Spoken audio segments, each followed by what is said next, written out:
Kadang-kadang teman-teman, saya sangat heran jika kemudian kita hidup di negara kita yang sangat kita cintai ini. Dari 34 provinsi ada 260 juta jiwa penduduk Indonesia. Ada kepala pemerintahan kita, ada kepala negara kita, ada perwakilan rakyat kita. Namun saya sangat aneh ketika kemudian ada masyarakat yang ingin menyampaikan pendapat yang mungkin berbeda pendapatnya dengan kekuasaan, ingin menyampaikan keresahan dalam bentuk kritikan, yang kemudian cara pemimpin kita atau cara kepala negara kita atau cara aparat kita merespon itu sangat-sangat represif.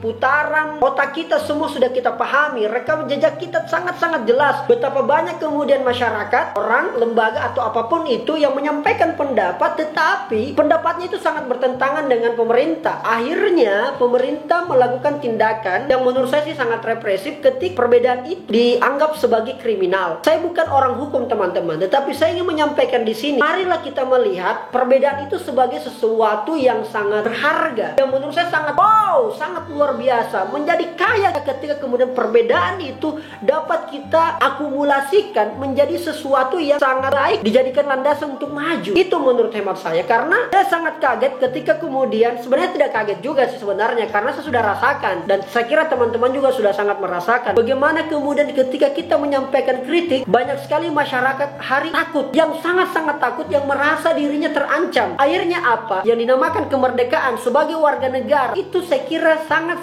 tidak dirasakan oleh mayoritas seluruh masyarakat Indonesia. Saya bacakan survei Komnas HAM, ungkap ketakutan warga kritik pemerintah. Takut orang. Makanya ketika kemudian channel saya Jal Jamal ini kemudian mulai saya bangun di awal-awal, itu saya tidak tahu saya mau fokus kemana sebenarnya.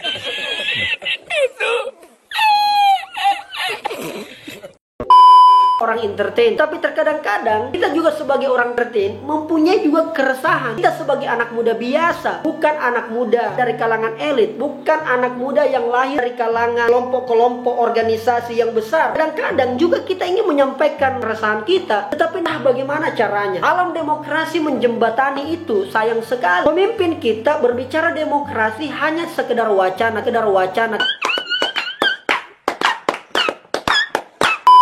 Tidak pernah melihat demokrasi itu secara nyata. Tentu tidak di tempat ini atau tidak di konten ini kita membahas sejarah demokrasi dan sebagainya. Tetapi yang ingin saya sampaikan bahwa survei membuktikan banyak sekali masyarakat ini yang takut untuk menyampaikan kritik langsung kepada pemerintah. Karena sudah banyak rekam jejak yang terputar bahwa kalau kita mengkritik pemerintah atau kita menyampaikan unek-unek, meluapkan kekecewaan kita, kita bisa berujung kepada penjara.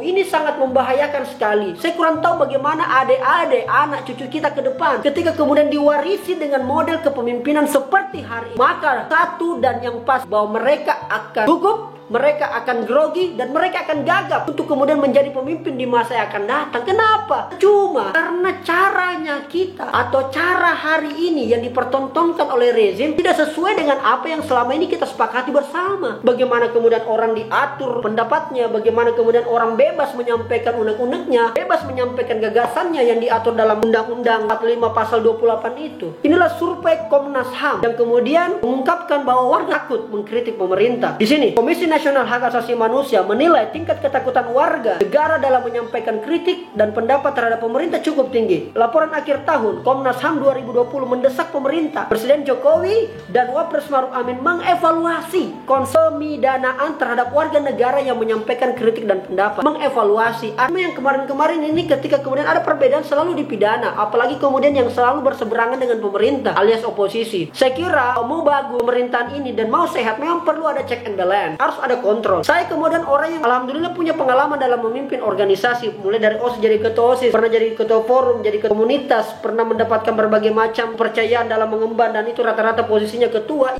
Sombong amat.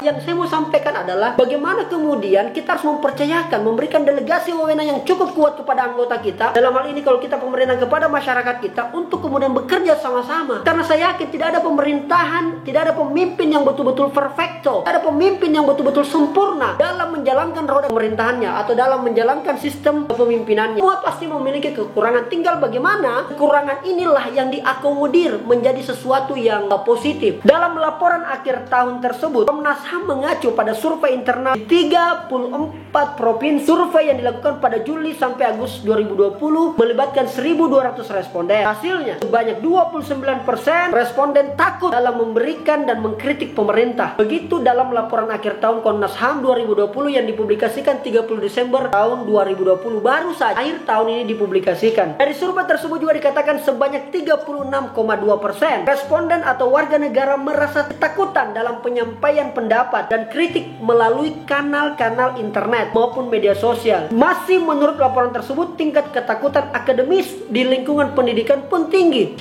Saya kira sangat tidak cocok lah kalau ini terus dibiarkan. Banyak juga komennya teman-teman juga ya, teman-teman netizen baik di YouTube maupun di Instagram yang menyampaikan demikian. Hati-hati, jangan sampai kemudian nanti kakak dipenjara, ditangkap, diculik atau apa segala macam. Makanya tak heran kenapa Jack Ma kemudian yang ada di Cina 2 bulan ini tidak pernah muncul. Ada berbagai isu karena beliau baru-baru saja sudah mengkritik pemerintahan Cina. Kemudian 2 bulan terakhir ini tidak muncul. Itu berita saya lihat di Tempo. Apakah kemudian hilang, diculik, dibunuh, walau alam. Saya kira itu mudah-mudahan jangan lagi terjadilah di Indonesia. Tidak bagus lah kira-kira kalau itu selalu terjadi, karena kenapa, kemerdekaan betul-betul kita tidak rasakan. Makanya saya ketika kemudian viral video yang ini, yang kemudian banyak komentar, banyak juga teman-teman yang memberikan masukan, saran, hati-hati jangan sampai kemudian terlalu keras akhirnya berujung pada kondisi saya secara pribadi. Tapi yang saya mau sampaikan adalah ketika kita juga mengkritik memang perlu ada rambu-rambu yang perlu kita pahami. Namun sekali lagi, ketika pemerintahan itu mau baik, maka dengarlah orang-orang yang mengkritik, karena rata-rata kritikan itu lahir dari kepedulian. Kritik itu lahir dari kasih sayang, kritik itu lahir dari kecintaan. Ketika kemudian orang mengkritik dan itu lahir dari kebencian, saya kira bukan kritik namanya. Kita tidak boleh ganggu kata suci, yaitu kritik, kalau itu berawal ataupun berasal dari, semuanya pasti berasal dari yang namanya kepedulian. Saya kira poinnya adalah, kalau mau sama cewek cantik, cobalah beri sebuah cincin. Kalau tidak mau, suka dikritik, janganlah coba jadi pemimpin. Mudah-mudahan ini bermanfaat teman-teman semua. Tetap semangat, mencoba-coba, tegang, dan jangan coba-coba untuk menekan. Saya kira itu. Mudah-mudahan teman-teman tetap selalu sehat dan tetap selalu peduli dengan memberikan kritikan-kritikan yang membangun.